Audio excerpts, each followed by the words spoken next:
Hello, everyone, and welcome to Indie Game Arcade, a podcast all about indie games and nothing else. In this episode, we're talking about Knock on the Coffin Lid and a whole bunch of horror games, including Crow Country, Dread Dawn, and Dead Season. I get those two mixed up, and I keep interchanging them. Anyway, my name's Chris. I'm Joseph. They're very interchangeable names. It's like you could just combine them and be like Dread Dead Season or Dread Dawn Dead Season. Yeah. Dread Dawn : Dead Season. Like these are just I don't know. Like not the best names. Maybe the games are good. Who knows? well, you silly. We'll get there. Well, this is one of those occasions where I did not play either of the games that you're bringing to the table. So it'll be interesting to me. I'll be completely on the outside of it. And I played all of the games. I played all four. So I'm ready. I'm prepared. You played Knock on the Coffin Lid too? Okay, I did. Nice. I played maybe, 40 minutes of it, but I played it. Oh, so you didn't even finish like a run of it? No. I only got to play, because I only was able to start it last night. I was so limited on time that I was only able to start a run and get maybe about 4 battles in before I had to go do dad stuff. And then I was too tired to do anything, and I just took my meds and went to sleep because dad stuff. Yeah, some of the runs are long. Like I had one earlier today that was like an hour and 20 minutes. Like that's a movie. I believe that based on what I see of that grid, it looks like they could be really, really long. But let's go ahead and start talking about that. Developed and published by Red Boon. For a quick description, investigate your own death. Find ways to break free from a time loop. Choose a hero who will ascend to the throne and rule the Northern Gate. The fates of whole nations of the land of Midian depend on your choices. So you obviously played way more of this game than I did. So I'm going to let you kind of take the reins here with this one. Okay, yeah, I put about, I think 12 hours into it so far. All right. But it's also like I said, those runs take so long. That's the equivalent of maybe 8 runs. 10 or 11 runs, maybe. Yeah. Sure. This one is set in a grim fantasy world. It follows the journey of you, the resurrected warrior, Percival at first, but there are 3 playable characters, 2 of which you have to unlock later. When you come back to life, you're speaking with this mysterious guy named Mortis. Not the WCW wrestler Mortis, Unfortunately, not Canyon. Not Chris Canyon. R.I.P. Yeah, seriously. I loved Mortis, the wrestler. I did too. Awesome. He was great. I was literally just watching a video of him earlier today, so that is fresh on my mind. So I'm glad you brought that up. Yeah, there's a good documentary about him. Oh, okay. I'll have to check it out. Yeah. So back to the game. So Mortis is this mysterious guy who he says that he isn't solely responsible for bringing you back, that some of it's your hate and I guess anguish that brought you back. Hot. But it seems like he's got something, up his sleeve. He doesn't seem, I wouldn't trust him fully yet. Definitely Although, not. Yeah, he's one of those kind of guys. The main narrative involves dialogue between Percival and Mortis. Literally everything you do, every single place you go on the map after you finish it, there's a one-on-one talk with Mortis right after. And there's really good voice acting in this too. Yeah. So you're going to hear a lot of that. That, I think, also pads out the time a bit if you want to actually listen through those dialogues. And some of them are actually important and give you good clues to progress through the game. So I would recommend at least listening to some of them. The gameplay style is like a deck building, tactical, turn-based combat game. And it's got visually a feel of sort of a less stylized Darkest Dungeon. It's still kind of like a comic book-esque sort of appearance, but it's not as grim. There was a game that came out several years ago that I played that the art style reminds me a little bit of it. I think it was called Sword Legacy Omen. And I feel like the illustration of the characters looks somewhat similar to that. But the character movements remind me of Slay the Spire, where it's the arms don't feel they don't look super connected in the way they, go up and down when they swing the sword. Oh, yeah. So it's just kind of characters that are just connected. They'll have the skeletons for motion inside of them. Yeah. They kind of have that wonky kind of movement to them, but it doesn't really take away from the game at all. The combat is like strategy using cards to attack, defend, and manage like status effects and such. There's equipment that adds to it. There's armor sets, which I love. I'm a sucker for armor sets, and there are a ton of those in this game. So it's great when you're trying to collect those and kind of piece them together and get the bonuses from them. Random events and encounters. Although, like, the map's kind of laid out where once you visit an area, it kind of unlocks it for you and you see that area. But I think, and I might be wrong, but I'm pretty sure that it kind of mixes where everything is on the map to some degree every time you go into it. But I don't think a lot of the locations are kind of like, random locations once you visit them once. There are multiple options you have at each location to do something like, do I want to save this elf? Do I want to help this goblin? Do I want to do whatever? Or vice versa? Do I want to like betray this goblin or rob this merchant or whatever? So there's a lot of options here. It seems like with a run, you have so much choice with games like Slay the Spire, which is the one I feel like in my mind I'm making the most comparison to. And also last week when I was talking about Rogue Waters, where you are making your path or whatever when you're trying to progress. And really, though, you're only seeing the possibility of maybe 3 paths to really go along if you're really looking at it under a microscope. This thing like has like a huge grid when at least the one that I saw. So it seems like depending on where you go, like it could be so different. Yeah. You have like so many different paths you can take. There's usually, depending on the area you're in, there's at least 2 different stopping or 2 different bottom like spots you can go to fight the boss of the area.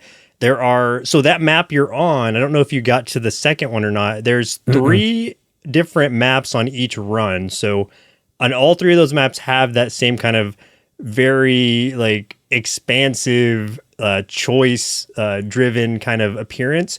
So you have so many options you can go through. The paths aren't that long once you choose one, but it does encourage a lot of replayability because of that. Got it. But also, like at a certain point, there are quests that you will need to actually try and do, because I've beaten the game like probably 5 times now, or beaten the runs at least 5 times now.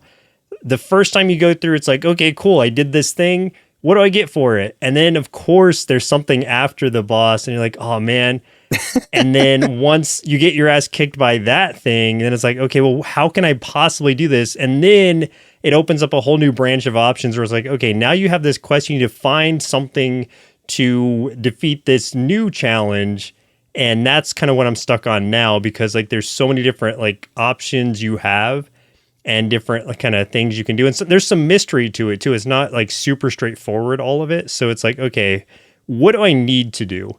So yeah, there's a lot here. And then also unlockable wise, so like I said, there's 3 characters. You start with just one, who's Percival. So I think I unlocked the second one by just completing the game for the first time. Okay. And I don't know how to unlock the third one. It doesn't tell me anywhere. So I think that's just going to probably happen after I beat this other boss, if I were to guess. And then there are multiple classes per character. I think there's at least 4. I've unlocked one of them. And in order to unlock the other ones, you have to kind of play the new class and level that class up some. Depending on the strategy you want to use, like that determines the kind of class you want to choose based on whatever character you are. So there's a lot here. I know I've said a lot, but and until you really like dive in and play it, will you really understand? But I think like it's so far I'm having a great time with it, obviously. What's been your favorite out of the 2 characters? Which one do you like the most, and what class? Well, so far I've only played it with the one character, Percival. Okay. Because I'm still trying to unlock his other classes. So the class I have, like his starting class, I don't remember what it's called, but his next class is Gold Digger. And that one literally like is about you collecting money and using that to your advantage and doing different things with it. That's amazing. But and then I actually, no, I just unlocked Knight because I leveled up Gold Digger to level 3. So I haven't used Knight yet, but what I've won most of the runs with is his first class. So it's totally doable with the starting class, because it just changes up the strategy of what cards you have and what you're trying to do with them. It doesn't necessarily mean one is better than the other just outright. I do like, too, that you can basically have a companion that goes along with you, and that companion does different things, like provides buffs and stuff. And that happens automatically. Like, you don't have to make those decisions for that companion. Depending on how you acquire the companion, through either dialogue choices or just like paying them or whatever, like they may or may not stick around with you. There was one time I had this dwarf companion, and then I reached this like death idol, and one of the options was like, sacrifice my health, sacrifice money, sacrifice my companion. And I was like, I'm going to sacrifice my companion. I just want to see what it does. And so I just sacrificed this poor dwarf to this like death fountain. Oh, it was really cool. But I honestly, I don't even know what it did for me. I'm over here and you're just like, yeah, that was awesome. I don't know what it did, but I loved it. I'm glad I sacrificed this little guy. There's like a, what is it called? Like a meter that determines like the good or bad things you do. I guess like kind of a light or dark things you do. Oh, okay. And throughout the run. So for instance, and I don't know if one is necessarily good or evil, or if it's just kind of your alignment. If you help the elves, then it's going to go more towards like the white side of it. If you help the dwarves, then it's going to go more towards the dark side of it. On the next map, if you help the goblins, then it's going to go towards the white side. If you help the orcs, then it goes more towards the dark side. So there's just like so many different things. I've not gotten it all the way to the end of either side yet, so I don't know what that actually does. But I don't know. There's a lot of really cool things you can do, and a lot of depth to it, obviously. Because every time like I say something, I'm like, oh yeah, and there's this, and there's this. What I think is really interesting about it is like how the runs are kind of set up in the first place. And I mean that from the standpoint of the story, which is that it's basically like you just died. Mortis literally knocks on your coffin and resurrects you because you just show right back up in your coffin. And you come back to life. And from what I understand, and correct me if I'm wrong, as you are doing battles and everything, and then you get that exchange where you see Mortis and Percival or whoever you're playing at the table having the conversation after each battle or whatever you do, it's them talking about what just happened as if like you are like each battle or something was a flashback. Is that correct? Yes. And when you die, it basically takes you back in time to the point before you died. Yeah. So characters who you saw before on your run are not going to remember you, but you will remember them and kind of what happened in those situations. So you can kind of avoid things or even get new dialogue options sometimes or new choices because like you already know what's about to happen. I really like that aspect of it. And I think that makes the story for me way more intriguing than I thought this was going to be at surface level. Oh yeah. This one is definitely a more story driven type of, I guess, roguelike deck builder. But not at the sacrifice of gameplay. It's so in-depth gameplay-wise and has this amazing story on top of it. I read somewhere that it was like 5 years in the making or something, or 5 years in early access. So like there's a lot of polish to it and it shows. Yeah, I'm hoping that I can get some time and carve it out to spend some more time playing this game because from what I've played of it so far, I really enjoy it. I'm someone that really, really likes Slay the Spire. I have it on Steam. I have it on my mobile device. I play it all the time. So this is like, to me, scratching that itch, but also taking that the extra mile and adding in so many more elements that make it more complex and adding a lot of story into it where it just makes it so much more intriguing from the perspective of someone that likes games with a lot of in-depth storytelling. So this is a really big win-win for me. Yeah, absolutely. And I would definitely recommend this for people who are fans of deck building roguelike games or who enjoy like deep strategy and kind of a dark fantasy setting. Like this one is a pretty great game.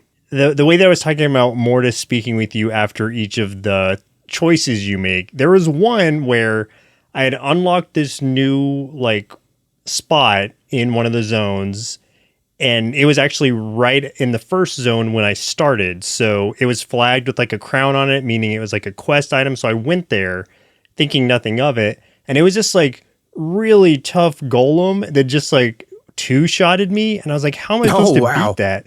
And then like when I got done with that, or no, right as I started that thing, Mortis was like, oh, so you want to die immediately. Okay. Like he's just like communicating with you like you made a bad choice here. Honestly, I still don't know how I'm supposed to beat that thing. So there's probably an item or something that I need to collect, but it's like at the start of the actual game. So I don't know how I can, because I can't go back to that. So I don't know. That's still a challenge I need to overcome, but I just thought it was funny that he's literally telling you like, okay, if you want to die immediately, sure. It's not somewhere I have to go ever, but I need to go there at some point because I need to get something from him for the main quest. But so it's just like how I just have to figure out how I can overcome him as the game begins, because I really am not sure yet.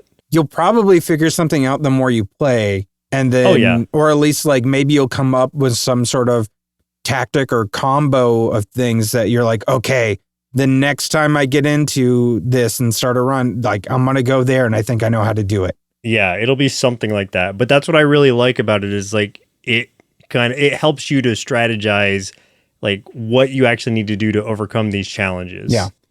Let's hop into our mini horror games that we won't spend as much time, I think, as we did on Knock on the Coffin Lid. But we do have multiple horror games to get to because it is spooky season. Our first one is Crow Country.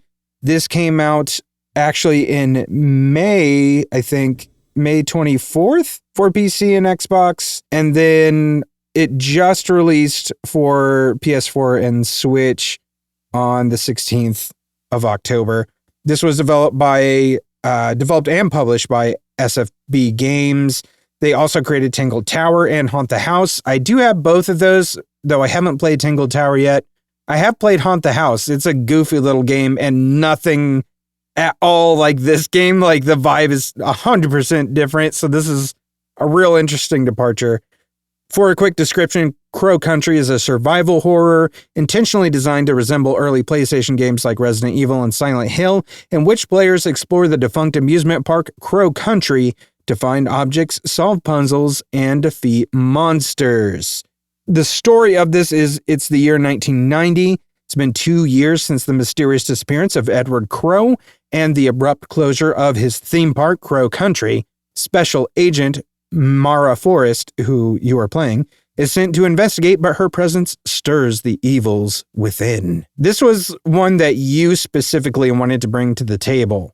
Yeah, I wanted to at least play the demo of it to see how it was, because it obviously has that very like OG Resident Evil feel to it and even look to it. It's got the PS1 graphics. Yeah. With sort of Final Fantasy VII characters to it. Like it's definitely like got the polygonal characters and that whole feel, and even like low poly sort of look to the environment. What I think is really interesting about it too is just the atmosphere that they built for this game. I really feel is like what stands out. And I know that, you know, it still harkens back to some of those games like Resident Evil and Silent Hill.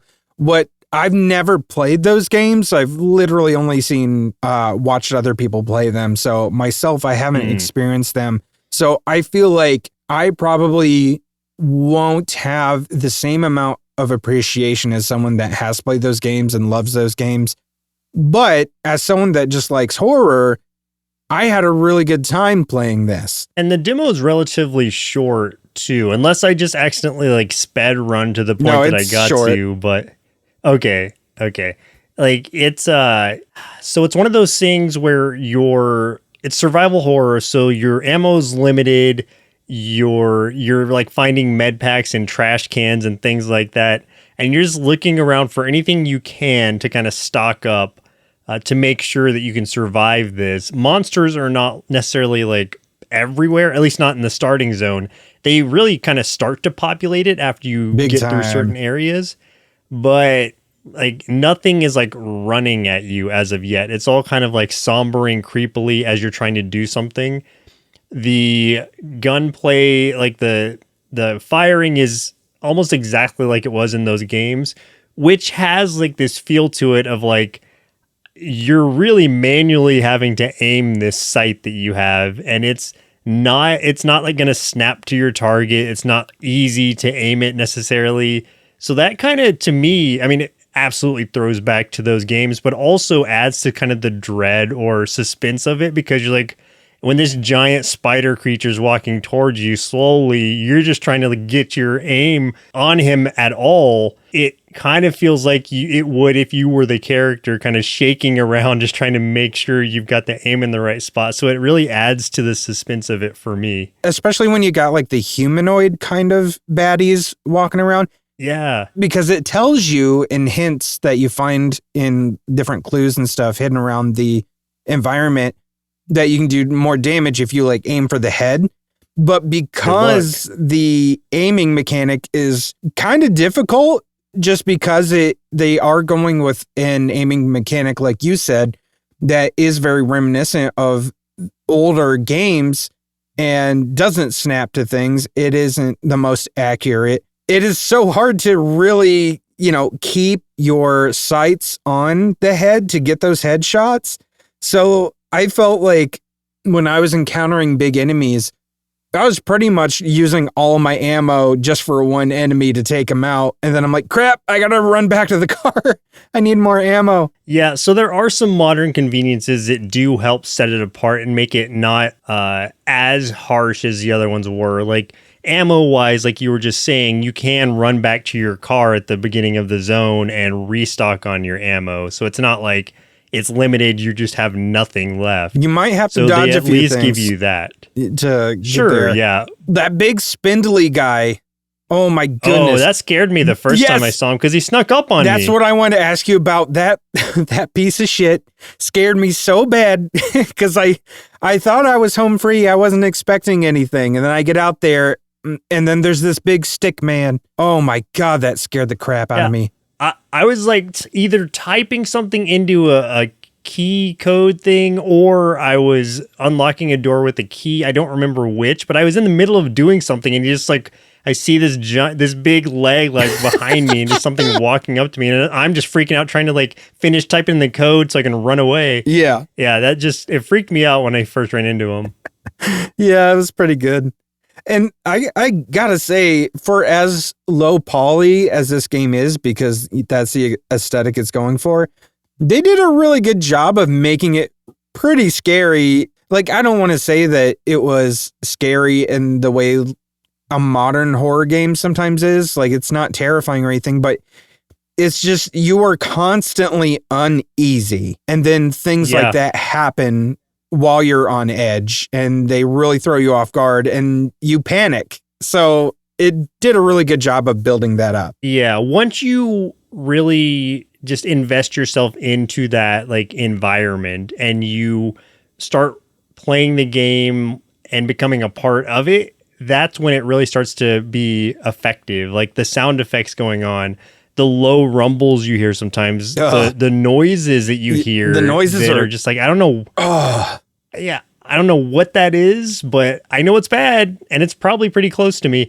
Like the first time you go to the bathroom in there's like something in one of the stalls you can't even get to yet, and you're just like, what is that? You just hear it like rambling around. I was freaked out when you like climb into the little house, and there's the big pit, and there's the crane that's in there. Who knows what's down there? Yeah, nothing happens at first, and you're like looking around at stuff, and then the chain from that crane that's like going down into this tunnel starts tugging and rattling. And dude, that got me so bad. I got so scared. Woo. Not only that, but one of the things you're going to need to get eventually, we couldn't in the demo, is a chain to make the wheel on that work so you can like pull that chain up. So when it comes up, there's going to be something on the end of it. And that's like just like you said, the suspense of it is there without even seeing anything. You're using your imagination and it can be pretty terrifying. The only thing, aside from the aim, because the aim bothered me just a little bit because I just wanted it to be, I wanted to feel more precise in my terror. because I was scared and I'm like, I need this thing to die quicker. The only other thing that bugged me, and this is just for this demo that we played, where is the freaking shotgun? Because I was picking up shotgun shells left and right, and there's no friggin' shotgun anywhere to be found. That would have been great. I had so many things to kill. Yeah, I really didn't kill very much. I just kind of went around stuff most of the time. Yeah, because it I doesn't didn't do follow that. you into the next room. I tried to kill everything, but they do move so slow most of the time that you can just kind of wander around them. But I was like, no, I need you to be dead. In the starting area, you don't really need to kill it because it's going to respawn anyway. Some stuff is. It's true. So it's like there's really no point in wasting your ammo. That just goes to show like you don't have experience with games like that, because if you're wasting all your ammo on these like little enemies, I'm scared. I need them to be dead. Using the barrels though is great, because then you can shoot a barrel next to them, blow them up, and that will take all of them out if they're close enough. Like they'll just die. Or like shooting one of the electrical sockets in the wall will shock them. Yeah, that's satisfying. So there's plenty of ways around it, and you don't have to fight things initially. And actually, like that kind of takes me to the second mode that this has, which is like, was it like exploration mode or something, where you literally just get to explore around and I guess play the game without the monsters. But that to me would really take away from the experience. That's something that I wouldn't mind doing after I beat the game. So just to see if there's like any other puzzles, things like that I missed, and I can explore the game in its entirety without the pressure of being interrupted or something. But it's one of those things where I would definitely want to get the full experience first and then be able to go back and play around or something. But I think it's really interesting and novel that they offer that. I wish it had been an unlockable mode, like you said, after you're done with the game, because it just feels like you're robbing yourself of the experience if you start there. Yeah, I agree. Love the sound behind it. Yes. The visuals are great. Low poly intentionally, but it works for the experience they're trying to give you. And I think if you're a fan of like the original survival horror games like Resident Evil or Silent Hill, or you just have nostalgia for those PS1 era graphics, and I think you're really going to like this. I absolutely recommend it. I think it's a great game. From what we played of it so far. Yeah. I don't even know how long it is. I don't think it's very probably long, not long, though. I wouldn't think. Which is probably why the demo was so short. I'm going to say probably a 6 to 8 hour experience if I were to guess, but that should be plenty. And I think it'll be one of those things that you enjoy the entire way through. Well, pivoting from a great game, let's talk about the first of 2 zombie games that I played. This is Dread Dawn, which both of these zombie game titles, like I feel like if I looked on IMDb, either of these names, I'll probably find a movie with the same title. But you're probably going to find like 5 movies with these titles, and it's going to be like Dread Dawn, Roman numeral 1, Dread Dawn, Roman numeral 2, and they're going to be by different studios, different people, all independent. Yeah, so okay, so explain to me why this game is not good, because it looks really fun from the screenshots. Yeah, I'll definitely explain. So this was developed and published by Keop. I don't know if maybe it's Keop, like the dude from Gatchaman. I don't know. Yeah. As a quick description, this is an open world. It's not really that open world. I don't know why they have that in there. It's a zombie survival game set in a quarantine city. You play as a student left behind due to missing the evacuation convoy, and together with classmates and other survivors, you must defend the school, survive, and await rescue. So really how this game functions is there's the school, which you've got like the boys' dorm, the girls' dorm, huge area, and it is surrounded and protected by a bunch of military. Your sister never came home the night before this quarantine went in place. You find out she got arrested. She's at the police station. You want to go find your sister. I'm going to explain more about that in a minute when I talk about what I dislike about this game. As an example, you have objectives and things like that you want to accomplish that takes you outside the quarantine zone where there are tons and tons and tons of zombies. So you're outrunning zombies, you're killing zombies, you're collecting materials to craft items and defensive weapons. As you fight zombies and complete objectives, you also level up so you can upgrade your character. You can also find items and gear that you can equip to your character, like certain shoes or something that make you run a little faster. That sounds cool so far, right? Where are you thinking? Does that sound good to you? Sounds cool to me, and I'm actually looking at the reviews, which are generally positive. Yes. Yeah. It looks like. I don't know why. I'm going to get into some of the problems that I had with it. Now, let me preface, though. I think the bones of this game are great. I think they could do some really, really good things with it. I think it needs a lot of work. It needs to be updated like crazy, and I think some stuff needs to be reworked. I'll explain why. It does not work with controllers, so it's got to be mouse and keyboard. Your mouse has to be pointing in the same direction as your WASD keys to attack or face that direction, right? So, like, if you want to attack left, you have to move your mouse left, and you also have to move left using your keys, which is a little weird. So, like, if you don't do that, your dude might do a little, like, moonwalk jig backwards, and not only does it look goofy, it's going to get you killed. You are given some quests, but a lot of them feel very pointless. So, like, the first slew of quests is you're trying to find your sister, so you go to the girls' dorm to find your sister. She's not there. And they tell you, hey, she got arrested. She's at the police station. So you're like, okay, I'm going to go to the police station. And then you run into a friend that says, I'm going to help you get to the police station. But first, we need to find my cousin. So you're like, okay, I'm going to go help him find his cousin. So you go to the cousin. The cousin's not there. And you got to find out where the cousin is. It's like, Jesus Christ, like every single thing you do is oops, princess is in another castle. So there's a lot of running around without accomplishing the things that you're meaning to accomplish. Getting around is not super easy because doorways are not obvious because of the way the game is built. So the best way I can describe it is because, Joseph, you are a DM and I'm a DM and we have used tools like Foundry.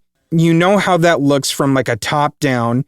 And when you have like the dynamic lighting and stuff in there, you can see like the light go through, right? Yeah. Picture an entire video game that's the only indication of where a door is. And then at night, that light is gone. So it's like you have no idea where those doors are unless you're being really, really cautious with a flashlight. And this is a huge map. Finding your way around places becomes pretty difficult. The thing that I had struggled with the most was not getting away from the zombies. It was getting to the zombies and like finding a way out of the quarantine areas so I can actually go do the things I wanted to do. The other big thing was a lot of times, a lot of the backgrounds didn't load in on time too. So you'd get to a new place and the background would take 30 to 60 seconds to actually show up. So you'd be just walking through literal sky. It was like blue and clouds. So you can't see anything around you. You can't see what you're bumping into. You're just walking through clouds and you have to seriously just wait until everything loads in for the environment. That happens constantly. Even like when you first load up the game too, it's just like, hey, if you want this to run at the correct frame rate, you need to change some settings. It's not really a good look. I'm seeing a pretty consistent, I guess, commonality amongst the good reviews and the bad reviews. Yeah. The commonality I'm seeing, and I looked at yours too to make sure, is the people who are giving it a bad review have played about a little over an hour or less. Sure. The people who like it have played, about 25 plus hours. Jeez. So they really like it. Yeah. Yeah. That there's some in here with like 38 hours, wow. 46 hours. It's like, man, there's some people who are super into it and some people who just, it's one of those things that seems like if you can get past the first hour, you're really going to like it. But if you can't stand it from the first hour, then it's just not for you. So it seems like a pretty polarizing game from what I'm seeing. Yeah, it's like, I love the idea of it, but there were so many bugs as I was playing it that it was rough, man. If you want to see it, if you go to our Patreon, patreon.com/nerdsloth, there is a video of me playing it. You can see all of the jank, all of the crazy. I think if they address some of this stuff, then I think that this game could be good, and it would be a game I would want to play more of. Because the idea of this, I think, is really, really cool. So I know the devs are doing a lot of updates. And in fact, in the last week, I've seen 3 updates go live. At least like on my Steam Deck, I keep seeing the updates pop in. Yeah, October 15th, there was an update. October 17th, there was an update. So yeah, it is being constantly fixed.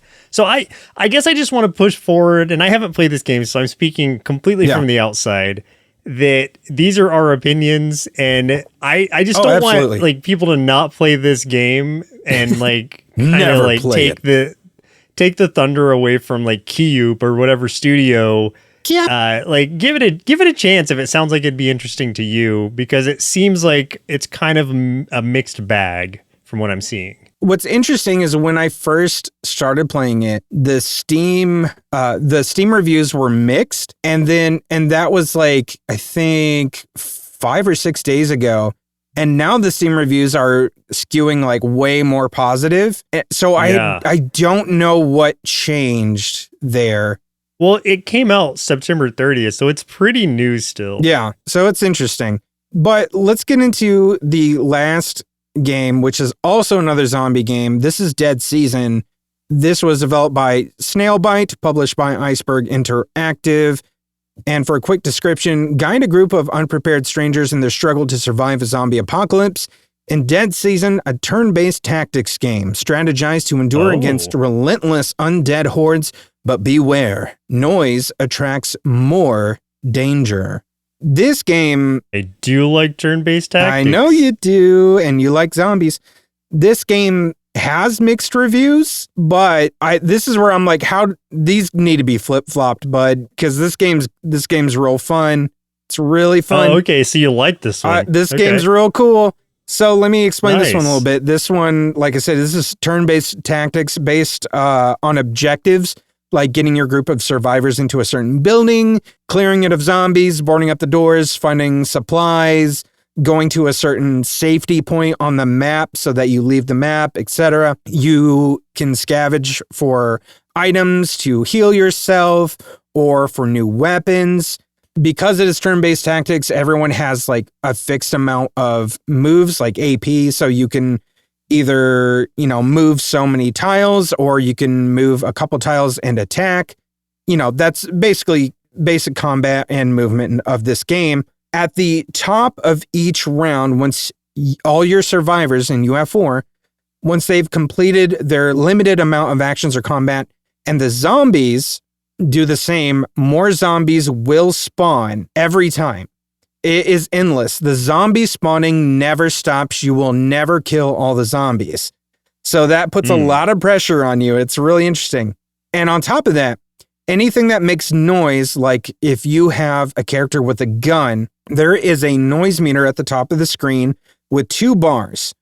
1 bar, if it reaches all the way over, will add an extra zombie to like this ongoing counter, so that at the end of each round, when I talk about the zombies spawning, it'll add an extra one onto there, so that will keep building. The other noise bar, if that goes all the way up, induces rage on all the zombies, and it basically doubles their movement speed so they can get to you quicker. It also doubles their chance to attack. So most of the zombies, if they reach you, they can only do 1 attack.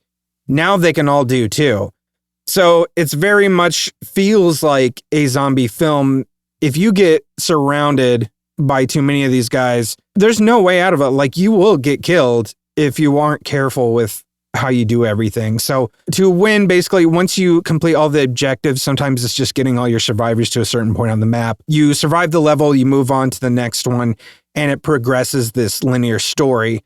All your survivors have to survive. At least that has been my experience with the demo that I've been playing. They also have a chance to level up and gain different talents.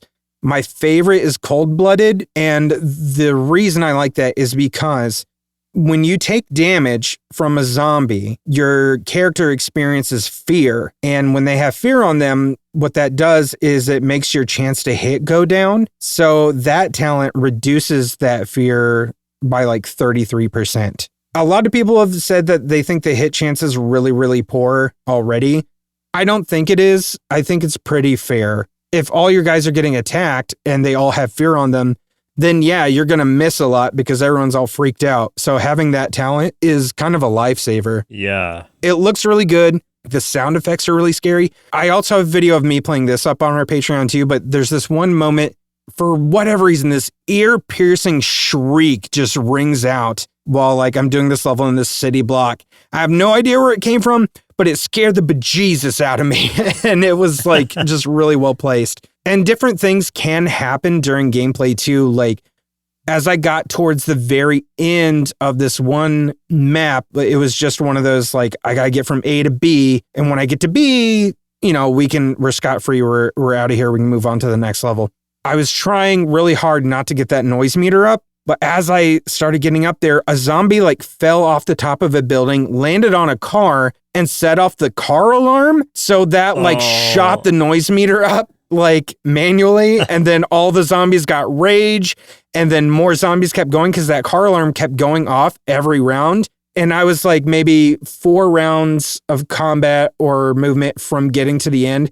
So it was like right as I was getting to the end, all of a sudden the pressure ramped up like tenfold. And I was like, oh, Jesus Christ. And it got so much more desperate. That was so fun. I really, really liked that. It sounds pretty fun. Yeah, it is, man. I really, really liked it. I think that the gameplay felt really smart. There's so much strategy involved. There are a few things that I don't like about it.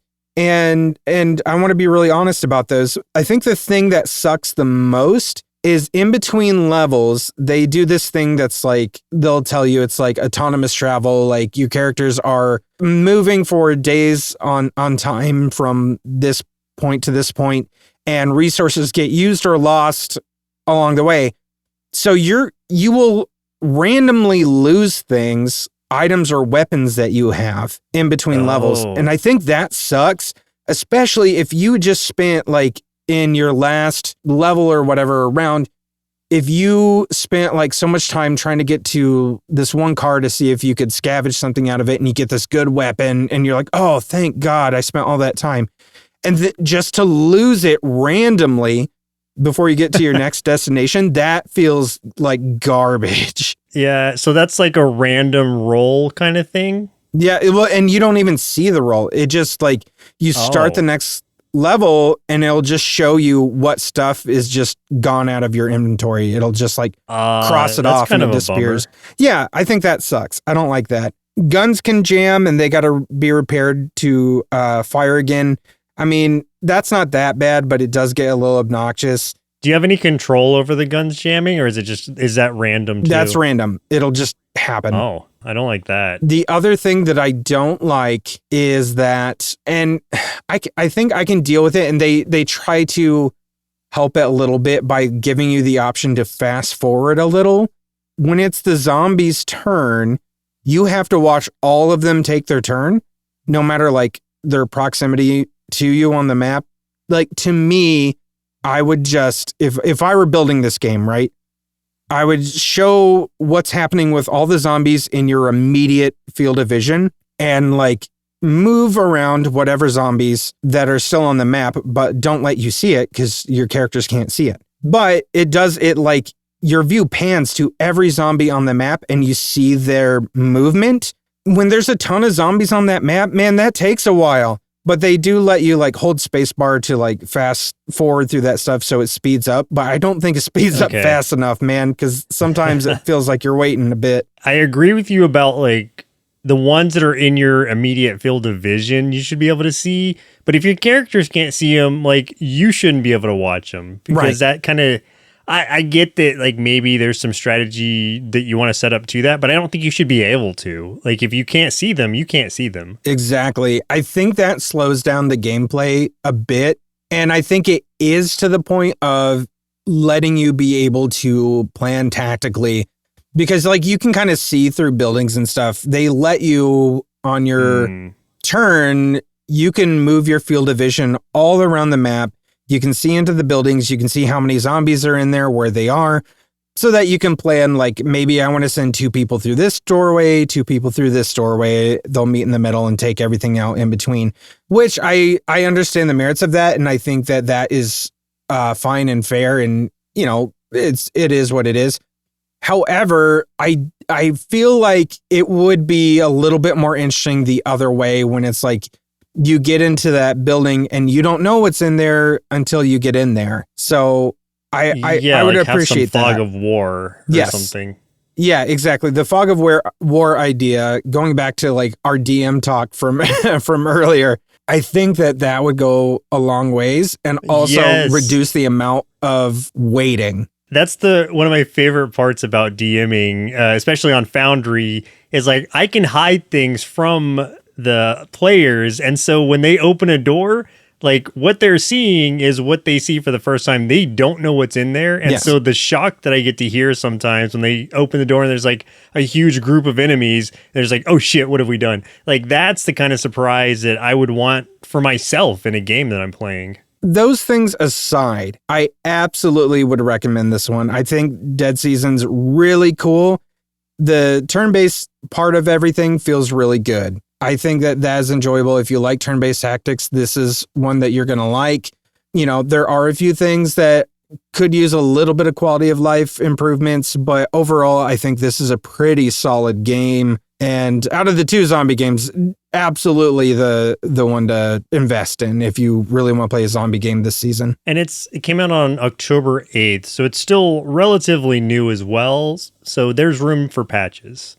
Moving on from there, what games have you been playing when you have I don't see how too many games. How have you been playing other games when we've been playing all these other ones? And you spent 12 hours in the one, like how? I don't have a child. It's so easy for me. But you have a job. Yeah, but some days are slower than others, especially when I'm working from home. Fair. Okay. The games I've been playing, I beat Wild Bastards like the day after we talked about it. I was like, you know what? I'm just going to finish this up. And it was a really fun experience. I enjoyed my time with it. There is some post-game content, some post-game challenges that let you unlock like different items and stuff that you can, unlock in the game. I don't know that I'll go back and do that again. I felt like the amount of time I spent with it to get through the story was enough for me. I was satisfied with it and I enjoyed my time. I would recommend it still. So I beat that one. Also, the week that we're recording this is Steam's October Next Fest. Yeah. And what Next Fest is a celebration of upcoming games.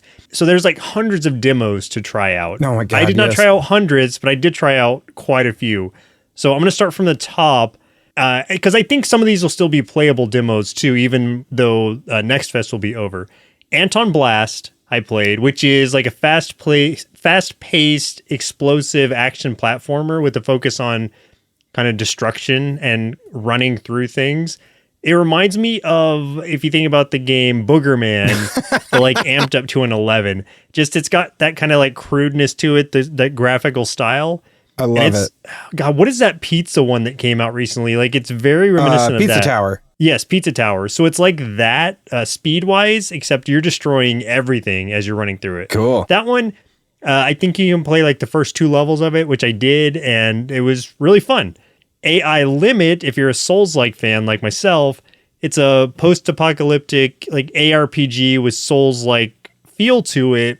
Similar to, if anyone's ever played Code Vein, which I played through, which is like a vampire, like an anime vampire sort of Souls-like. So what they give you here is like the first level as well. So you can go to the first level, fight the first boss, and then after you do that, you can like challenge yourself to fight like one of the mid bosses.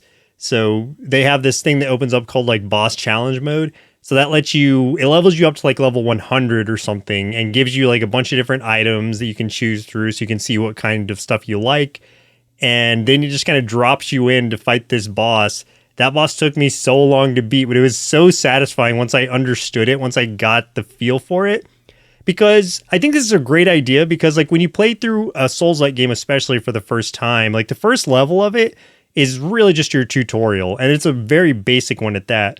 So to also show you like, okay, This was pretty easy, relatively speaking. Now here's the mid game, like what you can expect difficulty wise. It's like, oh man, it really ramps up in the challenge, but also felt really good once I was able to figure it out. So definitely check out AI Limit if you're a fan of those types of games. VA Proxy, that one, it's another Souls-like with parry and movement focused combat, which sounds really good in theory, especially if you've watched a preview of it has been going around where this guy literally parries a nuclear blast.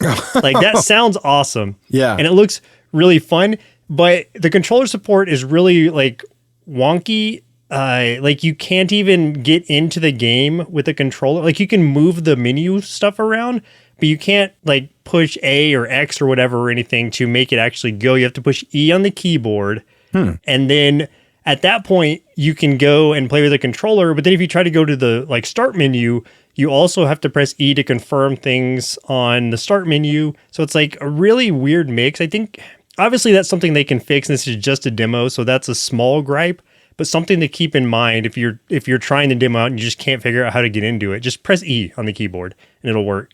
I think the problem I have with it so far is there's like no onboarding whatsoever. Okay. It throws you in and you don't know what's going on, what to do, what buttons to push, who to fight, because there's all these different things around. It's like, is this an enemy? Is it not? It's all really kind of like abstract. So you don't even know what is against you necessarily, or like that your attacks are even connecting in some cases.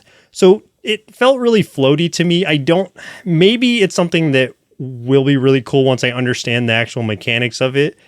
I just think that they really need to add some kind of onboarding process, some kind of tutorial mode, especially for the demo, because this is my first impression of it and it wasn't a great one.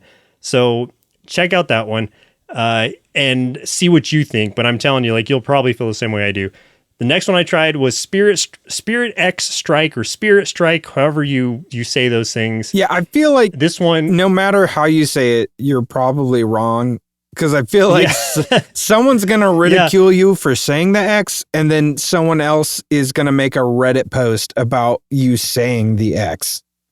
Well, yeah, and then it's also like it could be cross too. I've heard cross used in place of X, like Tekken Cross Street Fighter or something. No matter what, someone's going to like make fun of us. I know I'm wrong. You're wrong. Just know that this is, I'm wrong. So anyway, Spirit Strike. Maybe make the X with your arms. Just say Spirit. Yes, and then that's what I'm doing. And then I'm doing it right now. Spirit Strike. I did it with my arms. Okay, so that's the one.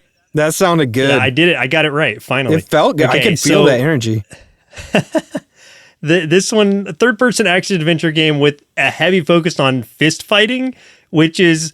It sounds ridiculous, and it is kind of ridiculous. It's if you think about the Batman Arkham games or even the more recent Spider-Man games, combat-wise, where you're kind of just jumping around from enemy to enemy, trying to chain combos together. It's like that, but you don't have gadgets. You're literally just fighting with your fist and your feet, and the enemies are much harder. So you really have to pay attention to what you're doing. Make sure you're countering the moves, like jump out of the way of the red ones. Block, get a perfect block on the yellow ones. It's that kind of thing. But once, like, it took me a little while to get through the first boss, but once I figured that out, that again was just so satisfying. It felt really good. It's a really cool combat system. I'm curious to see like really what else there is to it. The little demo it showed me after I finished the demo, I guess the trailer part of it, like it looked like there's some really interesting battles, and I think it's based on more, I guess, Chinese local sort of like mythology and stuff. I don't want to say legends, like mythologies in a way, but it's like it's a more modern take on that, but with some things from like Dynasty Warrior type stuff thrown into it. So so check that one out, see what you think of it. I really had a good time with it. A couple I tried today. I'm so excited to hear about these. Yeah, these two are definitely on my list. Yes, that one is Vampire Survivors, Bullet Heaven, I've heard it called, type of game, except you're a martial artist in an 80s movie setting, kind of stringing combos together on waves of thugs. Like the first level was a supermarket that you're in, if you think like classic Jackie Chan movies, it's kind of like those settings. And the graphics are actually really good, like better than Vampire Survivors graphics for sure, like more updated at least, more modern, I would say. And you're using like your fist, your feet, whatever else you can find, like brooms, bats, shopping carts, etc., as weapons. And those weapons are temporary; they'll break after a little while. You are also it gets a little bit more complex than something like Vampire Survivors because you're kind of connecting combos together as you level up. You can it's like, okay, do I want to get this uppercut punch or do I want to get this roundhouse kick? And then if it's this, there's blue ones and red ones, you're able to connect them together and then they'll do more damage if they're comboed together with other like moves. And it turns it into kind of a little combination of attacks that you're doing. I think there's a 5 slots in it. So it'll do those 5 attacks once you get them all, and then it will go on like a cooldown and then it'll do those 5 attacks again. You can reorder the order the attacks are in. You can power the attacks up more as you level up. So there's a lot more to it. I mean, I can't say there's a lot more to it. I know like Vampire Survivors has a lot to it as well, but as far as the combat goes, it's not just like pick stuff up and like, shoot everything around you. This one is a lot more close ranged. So you have to be a lot more mindful because you're definitely going to take damage if you're not careful, since you have to be kind of face to face with these guys for the most part. That one was really fun. You get to play the supermarket level of it. It's one of those, it finishes after 15 minutes.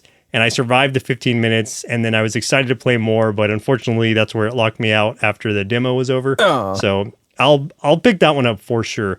And then the last one I tried was Knights in Tight Spaces, a roguelike, deck building, grid-based tactical RPG from the creators of Fights in Tight Spaces. This one is a fantasy version of that, if you're familiar with it. Heavily reliant on movement and unit placement. It's grid based in the sense that you're moving around. You're trying to position your unit so you can, like, I don't know, a tactical decision like, where can I move so I can kick the skeleton off this bridge or bash this thief's head into a wall or something like that. You're positioning yourself. You have these cards with you. I think in Tights and Fight Spaces, you can only be one character. In this one, you can have a party of characters, and you're all sharing the same deck. He called it Tights and Fight Spaces. Oh, did I? Fights and Tight Spaces. I prefer I like Tights and Fight Spaces. That sounds great. It's just so many. There's so many tight spaces in there. But I like this game a lot. Like, I didn't even finish this one because I knew that I would get like super invested in it if I tried to. I don't know how much the demo actually gives you. I did 2 or 3 levels of it, but it looks like the same kind of like roguelike decisions where you go down and you choose a path. And I just didn't want to spend all the time going down the whole path because I got enough of an idea of what I was getting myself into by what I did play. And that's one I'll 100% be picking up when it comes out. Yeah, I love the look of that one too. Like, the art style is so cool. So I'm looking forward to that one coming out. It's an interesting art style. It's almost like a hand-drawn kind of sketchy look to it. Yeah. But it gives you a really good impression of what's going on. I didn't play any demos yet, but I have a list of ones that I wanted to do. And like, I haven't even gone through everything yet. These are just the ones that I looked at specifically this week and was like, I want to play these, and probably wouldn't even need to. It's like, these are the ones that I probably would want to buy. But just to name them off real quick. So The Rise of the Golden Idol. Obviously, I'm a huge Golden Idol fan, so another one of those. Yes. Keep Driving. Citizen Sleeper 2. Love the first Citizen Sleeper. Excited for the second one. The Stone of Madness. Supernatural. Neon Blood. And Tenebris Somnia. So Tenebris Somnia, I played a demo of it like a long time ago, like several months ago. And I'm assuming it's probably the same demo. That one's really cool in that it's a point and click horror game, but they put in these FMV cutscenes in between stuff. And those cutscenes are like, I don't know, like picturesque, like actual horror movie quality cutscenes. And real freaking scary, man. They're like really, really cool. So I think, Joseph, I know that you aren't a huge point and click fan, but if you were going to play one, check that one out, man. I think you would enjoy that. I'm looking at the cutscenes from it, at least on the store page. So they look good. Yeah, it looks awesome. Yeah. So I might try this one. I think you should. I think you would really enjoy that. As far as any other ones that are upcoming on our radar, our wish list, our play calendar, I know there's one specifically you've been calling out a lot, and it looks like it's finally coming out. Yes, finally this week, when you're hearing this, Streets of Rogue 2 will finally be coming out. My procedurally generated sandbox RPG. I really enjoyed the first one. I know I'm going to have a lot of fun with this one. So can't wait to beat up the mayor or the president or whoever I need to fight this time. The school principal. Probably. And also some other ones coming out. Telebbit. I'm not sure that's how it's pronounced, but it's like, I think it's like a telepathic rabbit. And that's October 24th. It's a fast-paced action platformer where you play as a cybernetic rabbit that is bent on getting revenge on humanity. I guess they probably experimented on him or something. So you're a rabbit fighting against humans, it sounds like. Nice. Looks interesting. Yeah. And then the last one that I want to mention is Windblown, October 24th. This is early access, but it's a 1 to 3 player roguelike from the creators of Dead Cells Motion Twin. And enough said there. Like, if you like Dead Cells, you're probably going to really like this one. It's not a side-scrolling platformer like Dead Cells is. This one is more of a isometric view. Yeah. But you get to play as cute critters. Like I saw there was a bat, there was a lizard, Heck yeah. and axolotl or whatever. And even though this one's early access, the idea is it's to help players like craft a better final product by providing good feedback, much like what they did with Dead Cells. And I love that game. So I can't wait for this one. Nice. I have, I only listed one game that's coming up that caught my attention. This is coming out on Halloween, the ultimate scary night for the scariest game.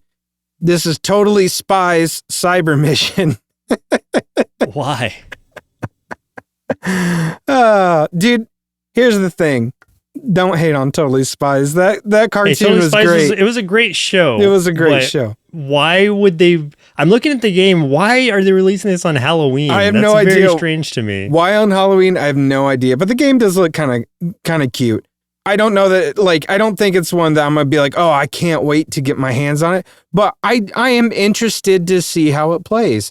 It's a single player or it's a co-op where you play as the spies from the old show. You go on missions to infiltrate and investigate.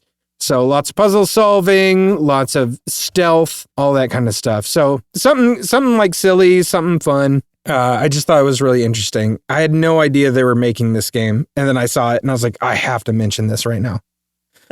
Yeah, I had no idea, especially on Halloween. Yeah, it is not a Halloween like themed game. So I don't know why they chose that.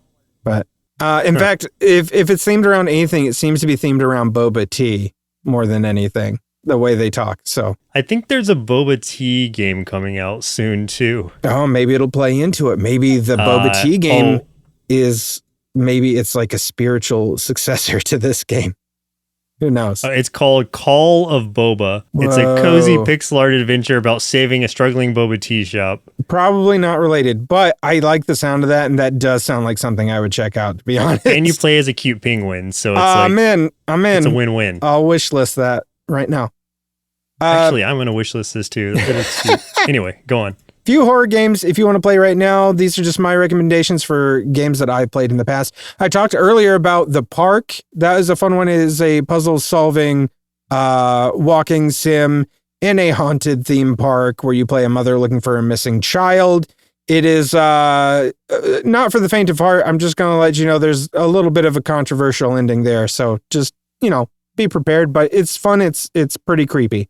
Among the Sleep, you play from the perspective of a small child trapped in a shadowy, twisted nightmare. That one's got a lot of really freaky stuff. There's some jump scares. It's pretty cool. And then the last one is Scanner Sombre. It's a walking sim, but you are stuck in complete darkness in an underground cave system using a LiDAR, which is a light detection and ranging device to map and visualize everything around you, which is really beautiful. It could be a really chill, relaxing game until you quickly realize you might not be the only thing down there, and then things start to ramp up a little bit. So those are some horror games you can play right now. They have been available on Steam for quite some time. So if you don't want to wait, you want to go grab something now, go do it. I can recommend all of those. They're great. If you enjoyed this episode, please do me a favor. Please, please, please share it with someone who likes indie games, who loves indie games. As always, you can catch me playing some of the games we talked about on the show over at patreon.com/nerdsloth, where we have hundreds of hours of bonus content, including a bonus podcast for those at the $5 tier. But that's game over for us. My name's Chris. I'm Joseph. And we'll continue on the next episode. Indie Game Arcade is recorded and produced by Sloth Creative. If you're looking for more gaming content, head over to youtube.com/nerdsloth. For additional podcasts, go to nerdsloth.com. If you'd like to support the show, there are multiple tiers available at patreon.com/nerdsloth, with hundreds of hours of bonus content from everything we do at Sloth Creative, including bonus gameplay videos of the games we talk about on the show. The theme music for the show is Retro Game Tapes by Audio Lime. If you'd like to get in touch with us, or if you're an indie game developer and would like us to consider reviewing your game, send us an email to podcasts@nerdsloth.com with the subject line Indie Game Arcade.